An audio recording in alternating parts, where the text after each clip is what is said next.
Programme है जो start हुआ था कब, 1952 में स्टार्ट हुआ था। पूछा हुआ क्वेश्चन है, इसको ध्यान रखिएगा आप लोग। दूसरा देखिए, जो फर्स्ट नेशनल पॉपुलेशन पॉलिसी जो आई थी वो 1976 में आई थी, और नेशनल हेल्थ पॉलिसी जो पहली आई थी वो 1983 में आई थी। कुछ ये इंपॉर्टेंट डेट है, इनको ध्यान रखिएगा आप लोग। ठीक है, आगे देखो, उसी तरह सेकेंड जो नेशनल पॉपुलेशन पॉलिसी आई थी वो 2000 में, और नेशनल हेल्थ पॉलिसी जो सेकेंड आई थी 2002 में। ठीक है, फैमिली प्लानिंग के अंतर्गत जो कॉन्ट्रासेप्टिव मेथड होते हैं, ठीक है, तो उसमें दो, बेसिकली इन सभी को दो पार्ट में डिवाइड, मतलब दो भाग में डिवाइड कर सकते हैं। एक होता है कि स्पेसिंग, फर्स्ट जो मेथड होता है इसमें क्या होता है, जो मेन पहला जो पार्ट है वो स्पेसिंग मेथड, और दूसरा जो होता है, दो कैटेगरी में डिवाइड कर सकते हैं, और दूसरा क्या है, टर्मिनेशन। ठीक है, टर्मिनल मेथड। ठीक, तो ये दो बड़े बड़े विभाग हो गए। ठीक, अब जो पहला स्पेसिंग मेथड में कई आते हैं, तो एक होता है इसमें बैरियर मेथड होता है, दूसरा क्या होता है, आईयूडी जो बोलते हैं हम लोग, आईयूसीडी भी बोलते हैं, आईयूडी भी बोलते हैं, इंट्रायूट्राइन डिवाइस। ठीक है, दूसरा क्या होता है, हार्मोनल मेथड होता है, एक होता है पोस्ट कंसेप्शनल मेथड होता है, और कुछ और भी विशेष जो तरीके होते हैं किसके, स्पेसिंग मेथड वाले में। और जो बैरियर वाले में फिर उसमें भी तीन कैटेगरी में और डिवाइड किया गया है कि फिजिकल, केमिकल और कंबाइंड मेथड। ठीक, आवाज और स्क्रीन सभी को आ रही है ना, कोई बोल के बता दो मुझे। ठीक है, आ रहे हैं। ठीक है। इसमें क्या होता है, मेन मतलब मेल स्टरलाइजेशन, बंध्याकरण और फीमेल। ठीक है, अब इसके आगे हम लोग डिटेल में पढ़ेंगे। ये तो हो गया मेन जो इसका पार्ट किया गया, मतलब ये देखो, इसके दो मेन पार्ट कौन से हो गए, एक स्पेसिंग वाला हो गया और दूसरा क्या हो गया, जो टर्मिनेशन वाला हो गया। ठीक, और फिर इसमें चार हैं, और इसमें दो हो गए मेल और फीमेल स्टरलाइजेशन हो गया। अब पढ़ेंगे हम लोग आगे। तो देखो, पहला क्या हो गया, स्पेसिंग में हो गया बैरियर मेथड। ठीक, इसका मेन एम क्या होता है बैरियर मेथड में, कि जो लाइव स्पर्म है उसको ओवम से न मिलने दिया जाए। ठीक है, मेन एम इसका यही होता है। तो इसका मेन जो एडवांटेज देखा जाए इस बैरियर मेथड का, कि इसका कोई साइड इफेक्ट नहीं होता है। ठीक है, जैसे कि पिल या आईयूडी जो हम लोग यूज करेंगे तो उसमें क्या होता है, साइड इफेक्ट हो सकता है, लेकिन इसमें क्या है, इसका जो बैरियर मेथड है इसमें कोई साइड इफेक्ट नहीं है। ठीक, ये तो हो ही गया। साथ में और क्या करता है, इसके नॉन कंट्रासेप्टिव एडवांटेज में देखा जाए तो एसटीडी के चांसेस नहीं होते हैं, सेक्सुअली ट्रांसमिटेड डिजीज के कोई चांसेस नहीं होते हैं। ठीक है, पीआईडी का कोई चांस नहीं होता, पेल्विक इन्फ्लेमेटरी डिजीज का कोई चांस, और ये सर्वाइकल कैंसर के भी रिस्क को कम करता है। ठीक, कौन सा, बैरियर मेथड के द्वारा। ठीक है, आगे देखा जाए तो बोला गया कि कंट्रासेप्टिव आप choice in the patient of जो हार्ट डिजीज होते हैं, तो कंडोम के साथ में स्पर्मिसाइडल जेली, और best contraceptive in diabetic female के लिए मतलब उसके हस्बैंड के कंडोम का यूज करना। ठीक है, तो ये हो गया, क्या नाम है, ये मेन हो गया जो बैरियर मेथड के बारे में एक जनरल जो बताया गया। अब जो इसके अंदर है फिजिकल मेथड में जो पहला होता है, ठीक है, कॉन्डोम्स होते हैं जिसको निरोध भी बोला जाता है। ठीक, ये तीन तरह के आते हैं। ठीक है, ड्राई है, डिलक्स है, सुपर है। उसके बाद देखो फीमेल कॉन्डोम भी है, तो ये किसकी बनी होती है, इसको ध्यान रखना आप लोग, पॉलीयूरेथेन का बना होता है। ठीक, ये आपको पूछ सकता है कि ये किसकी बनी होती है, और इसमें क्या होता है, एक इंटरनल रिंग होता है close end of the pouch of cover of the cervix, and एक एक्सटर्नल रिमेन होता है। ठीक है, आगे देखो,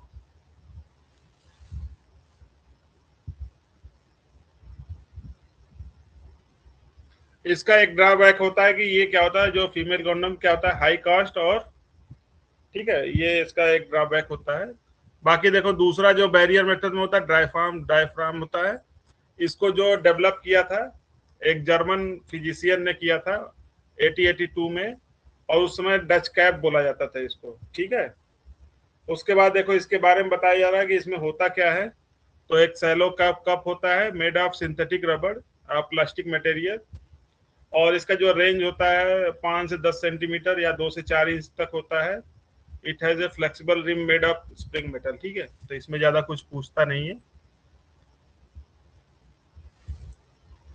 Diaphragm is inserted before sexual intercourse must remain in the residence इसके कुछ टाइम पीरियड बता रहा है कि कब इसको यूज करना है, और इस पे spermicidal jelly is always use along with, मतलब इसमें स्पर्मिसाइडल जेली भी साथ में यूज करते हैं, ठीक है। और इसका भी कोई साइड इफेक्ट नहीं होता, साइड इफेक्ट आर प्रैक्टिकली नील होता है। फेल्योर रेट आप डायफ्राम देखा जाए तो लिखा गया है कि 100 में से 6 से 12 लोगों में फेल्योर के चांसेस होते हैं, ठीक है।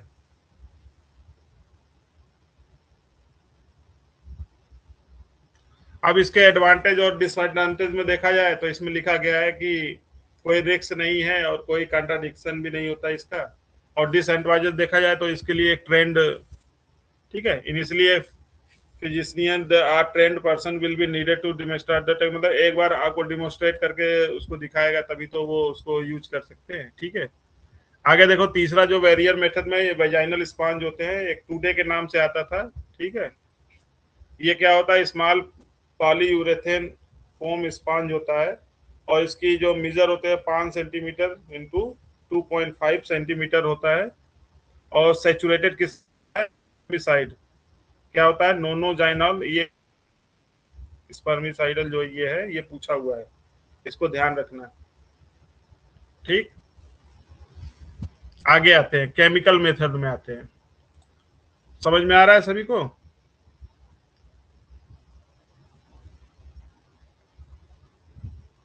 आगे देखते हैं हम लोग, ठीक है, केमिकल मेथड में देखते हैं।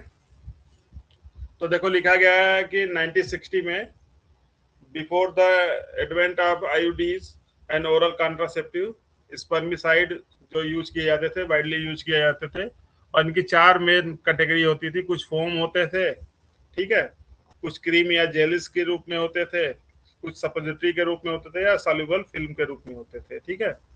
मतलब इसके पहले इन्होंने बताया कि ये सारी चीजें यूज की जाती थी।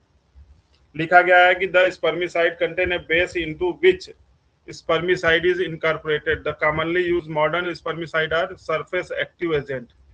कैसा यूज होता है, सरफेस एक्टिव एजेंट है वो आजकल यूज होते हैं, वैसे तो यूज ही नहीं होता है, तो बहुत कम ही है। Which attach themselves to spermatozoa and inhibit the oxygen uptake and kill the sperm, ठीक। कैसे काम करता है ये क्या है कि स्पर्मेटोजोआ से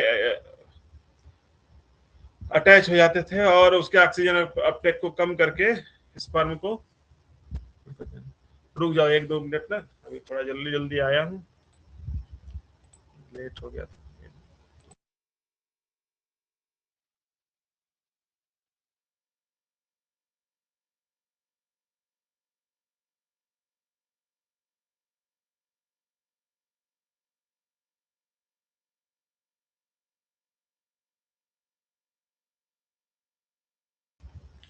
आगे देखो, नेक्स्ट देखा जाए तो इसके जो होते थे, ये जो स्पर्मिसाइडल जो यूज होते थे, इसके हाई फेल्योर रेट है, ठीक है, फेल होने के बहुत ज्यादा इसके चांसेस होते थे, ठीक।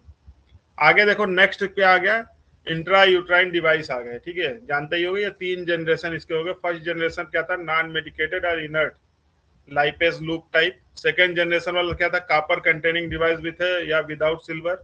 और थर्ड जनरेशन वाला क्या हो गया, हार्मोनल हो गया, ठीक है, ठीक। इसमें देखो कुछ नाम दिए गए, नाम को याद रखना, पूछ लेता है कि कौन से जनरेशन वाला है ये, ठीक है। तो फर्स्ट जनरेशन वाले आईयूडीज में lips loop contain a small amount of barium sulphate, क्या कंटेन करता था, बेरियम सल्फेट कंटेन करता था। सेकेंड जनरेशन वाले में जो अर्लियर डिवाइसेस थे वो कॉपर T200, ठीक है, न्यूअर एडवाइस में कॉपर T, तो ऐसे करके पूछ लेता है कि ये कौन सा आईयूडीज के हैं कौन से नहीं है, तो ये नंबर जो है याद रखना है इन सबको, ये पूछे जाते हैं ना, ठीक है, कि कौन सा है आईयूडीज में कौन सा नहीं है, इस तरह से पूछा जाता है, ठीक। मल्टी लोड डिवाइस में ये हो गया एमएल कॉपर 250, ठीक है, इस तरह से ये नंबर तुम लोग याद रखना कि ये आईयूडीज के नाम है, ठीक है। The number include in the name of the device refer to surface area, ठीक है। जो ये नंबर लिखा गया है ये क्या होता है, ये इसके सरफेस एरिया है, स्क्वायर मीटर में होता है, ठीक है,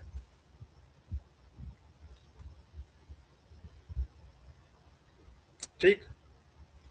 और इसका क्या बताएगा कि ये 5 साल के लिए इफेक्टिव हो जाता था ऐसा, ठीक है। थर्ड जनरेशन वाला मोस्ट वाइडली यूज, ठीक, progestasert hormone device, T safe device filled with progesterone the natural hormone, ठीक है। और एक मिरेना नाम का आता है, ठीक है, जिसमें लीवोनॉर्जेस्ट्राल होता है, रिलीजिंग आयोडीज होता है, जो कि इफेक्टिव 10 साल के लिए होता है, ठीक है। आगे देखो लिखा गया IUD is not for the first choice of nullipara woman. Timing of the insertion, कब इसको लगाया जाता है, तो the most suitable time for the loop insertion is during menstruation और within the 10 day of beginning of the menstrual period. तो ये लगाने की टाइमिंग भी आप लोग याद रखना कि कब लगाते हैं इसको, ठीक है। IUD insertion is done during proliferative phase. आगे देखो under the national family welfare programme copper T 200B is being used in India from the year 2002 में copper T 380A has been introduced in the this programme. उसके बाद इसको introduce किया गया।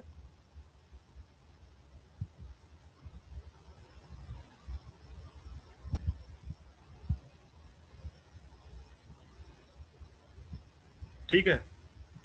Side effect and complication देखे जाए जो IUDs के, क्या होता है, ब्लीडिंग मोस्ट कॉमन कंप्लेन होता है, पेन हो सकता है, पेल्विक इन्फेक्शन हो सकता है, यूट्राइन परफोरेशन हो सकता है, ठीक है। और इसमें प्रेगनेंसी के चांसेस क्या होते हैं, 100 में से 3 से 5, ठीक है।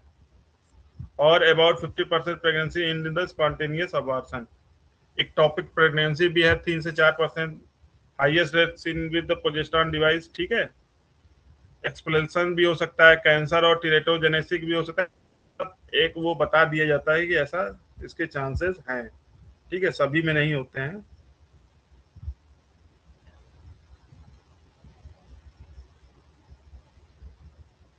आगे देखो हार्मोनल कॉन्ट्रासेप्टिव में, ठीक है, इसके क्लासिफिकेशन में देखा जाए तो ओरल पिल्स होते हैं, ठीक है, या डिपॉट वाला जो होता है स्लो रिलीजिंग वाला फॉर्मुलेशन होता है, ठीक है, ठीक। उसके बाद देखो इसमें डिपॉट वाले में इंजेक्टेबल होता है, ठीक। तो एक एक करके देखते हैं। तो ओरल पिल्स में देखो कंबाइंड पिल्स बेस्ट कॉन्ट्रासेप्टिव जो मेथड होता है। और आगे देखो ये आप लोग नाम जानते ही होंगे, लो डोज ओरल पिल्स में 2 टाइप का होता है, एक माला एन और माला डी, इसके ब्रांड नेम है। इसमें क्या पड़ा हुआ है इसको जरूर याद रखिएगा। माला एन में जो है नॉर्जेस्ट्रॉल है 0.3 mg है, इथिनाइल और स्ट्रोडियल है 0.03 mg है या 30 माइक्रोग्राम है। माला डी में क्या है, नॉर्जेस्ट्रॉल है, इसमें 0.3 mg है, इथिनिल और स्ट्रोडियल 0.03 mg है, ठीक है। माला डी का जो पैक होता है उसमें जो 28 पिल्स होते हैं, जिसमें कि 21 में ओरल कॉन्ट्रासेप्टिव पिल्स होते हैं और 7 जो ब्राउन कलर की फिल्म कोटेड होती है वो फेरस फिल्मनेट टेबलेट होती है, ठीक है। एक होती है पीओपी जिसको बोलते हैं प्रोजेस्टेरॉन ओनली पिल, ठीक। एक होता है post क्वाइटल morning after recommended with in the 48 hour of unprotected intercourse, ठीक है। ये इसकी वैरायटी सब बताई जा रही है। एक होता है मेल पिल होता है, ठीक, साइप्रो एसिटेट, ठीक है। ए मेल पिल मेड ऑफ गॉसिपिल में काज परमानेंट एजियोस्पर्मिया इन 10% में, ठीक है, परमानेंट एजियोस्पर्मिया कर सकता है अगर 6 महीने तक इसको खाते के बाद, ठीक है। रिस्क देखा जाए इस पिल्स का, ठीक है, तो इन्होंने बताया रिस्क क्या है, कार्डियोवैस्कुलर इफेक्ट हो सकता है, वेन थ्रोम्बोसिस, ठीक है, कार्सिनोजेनेसिक मेटाबॉलिक इफेक्ट हो सकता है। अदर में देखा जाए तो liver disorder, pre major situation, ठीक है, एक्टोपिक प्रेगनेंसी, ये सारी उसके वो बताए गए कॉम्प्लिकेशन। आवाज आ रही है ना सभी को?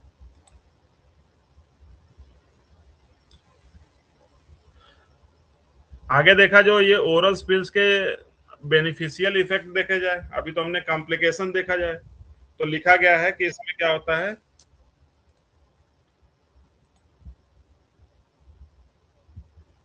ये क्या लिखा कि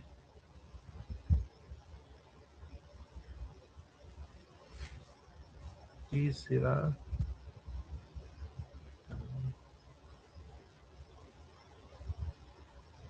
समझ में नहीं आ रहा क्या।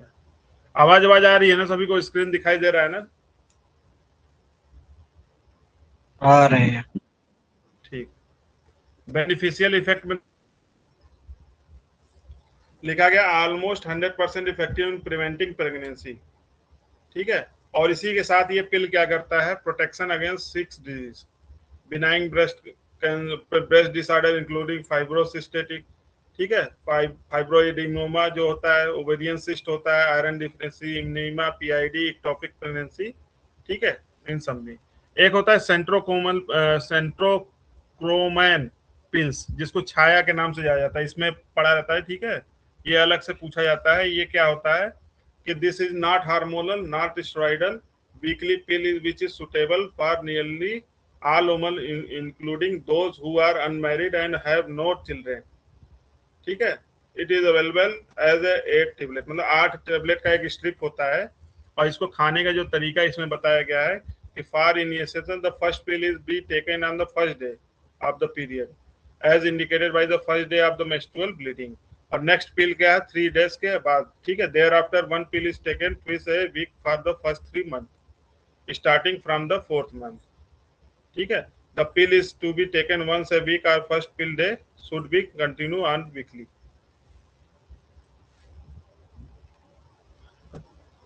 इसमें देखो यही अभी तक तो यही पूछा गया है कि इसमें क्या है, ये जो है ना, इसको ध्यान रखना, छाया में, ठीक है।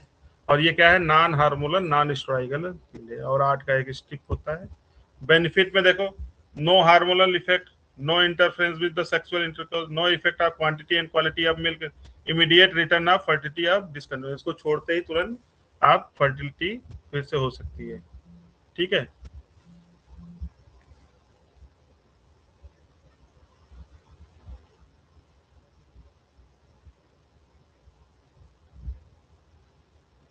ठीक है, आगे देखिए, जो दूसरा इंजेक्टेबल और डीपॉट वाले में देखो, इंजेक्टेबल वाले में, ठीक है, तो 2 टाइप का होता है, एक progesterone only injectable, once a month, combined injectable, इस तरह से करके है। तो इसमें जो प्रोजेस्टेरॉन ओनली इंजेक्टेबल में डिम्पा करके होता है, तो इसका फुल फॉर्म पूछा जाता है, डीपॉट मेड्रॉक्सी प्रोजेस्टेरॉन एसीटेट, बस इतना ही सिंपल सा ही पूछा जाएगा, ज्यादा डीप नहीं पूछते हैं, ठीक है। और दूसरा क्या होता है, नेट इन होता है, तो नॉर्थेस्ट्रॉन इनेनेट होता है, ठीक है।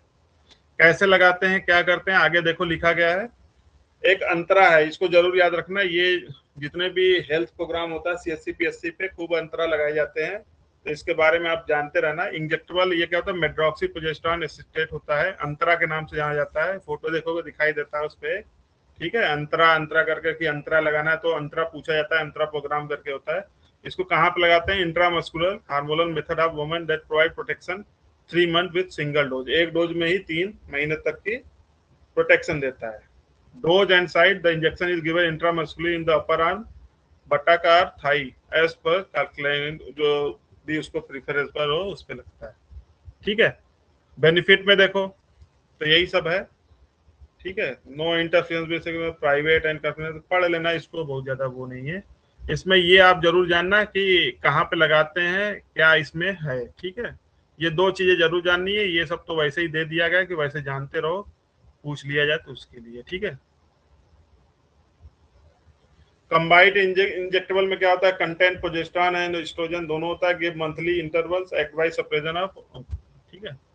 सबडर्मल एक इम्प्लांट होता है, it is also known as Norplant for long term contraception. Norplant are highly use in India, contraceptive implant in small flexible rod and rod about size of match stick, मतलब माचिस के तिली के समान होता है, और वो क्या करते हैं, बाह में स्किन के, देखा ना, skin of upper arm of the woman using pre loaded sterile,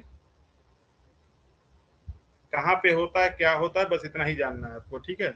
सबडर्मन एक इम्प्लांट होता है, इसको लगाते हैं, माचिस के तीली के समान होता है, और ये स्किन में ही लगाया जाता है, ये अपने से नहीं, इसके लिए जो ट्रेंड लोग होते हैं उन्हीं से लगता है, ठीक है।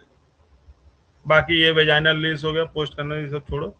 जो विशेष अलग और भी जो होते हैं उसमें देखा जाए तो पहला इन्होंने बताया है सेफ पीरियड मेथड, ठीक है। तो 1 week before and 1 week after the period of, ये सेफ पीरियड हो गया। फर्स्ट डिस्क्राइब बाई, ये जो भी इनका नाम है, जापान के हैं, ठीक है, पढ़ लेना तुम लोग, ठीक। 1930 में इन्होंने इसको खोजा था। नेचुरल फैमिली प्लानिंग में देखो, basal body temperature method, cervical mucus method, synthetic method, ये सब कुछ बताए गए हैं, कभी पूछा नहीं जाता है। Breast feeding in lactating mother जो होती है, उनमें क्या होता है कि lactation prolong postpartum amenorrhoea provide 100% protection against pregnancy for about 4 month, ठीक है। आगे देखो टर्मिनेशन मेथड में देखा जाए स्टरलाइजेशन में तो मेल हो गया और फीमेल टर्मिनेशन, तो मेल का क्या करते हैं, तो इसमें बताया लाइगेशन करना होता है, किसको करते हैं तो इसको ध्यान रखना, वास्ट डिफरेंस को किया जाता है, ठीक है, vas deferens to prevent entry of sperm in penis, ठीक है, किसको किया जाता है लाइगेट, वास्ट डिफरेंस को, इसको जानते रहना, इसको पूछ सकते हैं। आगे देखो बेनिफिट देखो, सेफ है, सिंपल है, हाईली इफेक्टिव है, no cut no stitches required, acceptor can walk, मतलब 30 मिनट में ही वो चलना फिरना स्टार्ट कर सकता है और कोई डिस्टर्ब नहीं हो, no long term side effect होता है। फीमेल स्टरलाइजेशन देखो तो दो विधि होती है, एक इलेक्ट्रोस्कोपिक होती है और दूसरा मिनी लैब ऑपरेशन बोलते हैं, इसी को आइडियल बोला गया स्टरलाइजेशन। इसमें क्या करते हैं, ये परमानेंट मेथड ऑफ कॉन्ट्रासेप्शन है, we adopted once the couple family is complete, procedure involve ligation of both, किसको लाइगेट करते हैं, इसको ध्यान रखना आप लोग, बोथ फेलोपियन टिप को हम लोग लाइगेट कर देते हैं, ठीक है, ठीक, तो इसको ध्यान रखना, इसमें क्या करते हैं। बेनिफिट क्या है, वही सेम चीजें हैं, सेफ है, सिंपल है, हाईली इफेक्टिव है, permanent effective, no further control, no long, ठीक है, ऐसा तो बताया गया है। आगे देखो क्या दिया गया है, कुछ स्कीम चलते हैं सरकार के, जैसे कि scheme under national family program में प्लानिंग में कुछ स्कीम है, क्या होता है, पहला कि होम डिलीवरी ऑफ कंट्रासेप्टिव, जो भी जैसे कि ये सब ना घर घर पहुंचाती है कौन, ASHA, under the scheme ASHA deliver contraceptive at the doorstep of the client, मतलब वही जो रोगी है या मतलब जो भी क्लाइंट है, पर नीड, जो उसको आवश्यकता है, तो आशा क्या होती है, अगल बगल की होती है, तो वो निरोध है या जो भी छाया है, मालायन है, डी है, इजी पील है, ठीक है, ये सारी चीजें घर घर घर पे भी वो पहुंचा देती हैं, कौन, आशा, ठीक है, वो होम डिलीवरी एक स्टार्ट किया गया। आगे देखो ensuring spacing at birth scheme, क्या है, अंडर दिस स्कीम आशा जो होती है वुड काउंसिल, मतलब वो समझाती है न्यूली मैरिड कपल को कि इंश्योर STSP, अच्छा ये STSP क्या होता है, किसी को मालूम है,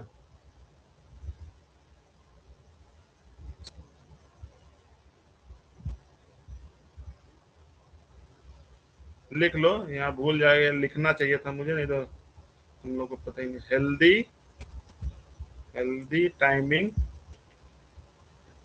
and spacing spacing of pregnancy, ठीक है, इसके लिए ये क्या करती है, काउंसिल करती है, मतलब उसको समझाती हैं, अपना जो नई नई जो शादी हुई है कपल को समझाती हैं हेल्दी टाइमिंग और स्पेसिंग ऑफ प्रेगनेंसी, ये दोनों वक्त के बारे में सलाह देती हैं, और इसके लिए आशा को क्या मिलता है, प्रोत्साहन राशि मिलता है, इंसेंटिव मिलता है, तो कितना मिलता है ये हो सकता है पूछ ले आपसे, तो इन्होंने बताया कि 500 रुपए मिलेगा आशा को, delaying the birth of first child for 2 years after the marriage, ठीक, और 500 रुपया और मिलता है आशा को ensuring spacing of 3 years between first and, पहले और दूसरे के बच्चे के बीच में अगर 3 साल का गैप हो जाएगा, तो अगर आशा ने उसको प्रमोट किया है तो उसके लिए उसको आशा को 500 मिलता है, और 1000 रुपया मिलता है आशा को तब जब couple opt for permanent limiting, मतलब परमानेंट का मतलब वो जो स्टरलाइजेशन वाला है, इसके समझाने तो 1000 रुपया मिलता है आशा को, ठीक है। एक होता है देखो ये निश्चयकृत है, निश्चयकृत नहीं है, ये निश्चय, ये पूछा हुआ क्वेश्चन है, निश्चयकृत मतलब जैसे कि ऐसे मार्केट में जो प्रेगा न्यूज और इस तरह से कुछ करके आता है, तो ये सरकार का जो है निश्चय किट होता है, प्रेगनेंसी टेस्टिंग किट होता है, और ये क्या करता है, under this system ASHA would regularly collect Nishchay kit from the sub centre and provide it to women for detection of pregnancy, ठीक है, वो सब सेंटर से या मान लो PSC CSC जहां से भी लेके और किस जिसको जरूरत है वो उसको देती है, निश्चय किट है ये, निश्चय नहीं है, निश्चय, इसको ध्यान रखना, ये पूछा हुआ क्वेश्चन है। आगे देखो स्टरलाइजेशन जैसे मतलब कोई अगर तैयार हो गया, ठीक है, चाहे मेल या फीमेल, ठीक है, कि स्टरलाइजेशन के लिए, तो उसके लिए सरकार की तरफ से उसको कुछ पैसे भी मिलते हैं, इंसेंटिव भी मिलते हैं, तो वो लिखा गया है, मेन तुम लोग इसी को याद रखना, मिशन परिवार विकास वाला जो, ठीक है, ठीक, तो इसमें मेल को मिलता है देखो 3000 रुपया है, ठीक है, एक्सेप्टर को, मेल स्टरलाइजेशन में 3 है, फीमेल में 2000 है, ठीक, पोस्टमार्टम स्टरलाइजेशन में 3000 है, ठीक है, आशा और हेल्थ हेल्थ कितना मिलता है, 400 है, ठीक है, अदर मतलब जैसे जो वहां पे इन्वॉल्व है, वार्ड वाई और ये सब लोग हैं उनको 600 मिलता है। टोटल यहाँ पे 4000 दिया जाता है, फीमेल वाले में 2800 और इसमें 4000। ठीक है, बाकी हाई फोकस स्टेट ये सब तुमको याद करने की क्या जरूरत है, कोई जरूरत ही नहीं है। ठीक, तो ये पूरा हो गया फैमिली प्लानिंग वाला। ठीक है।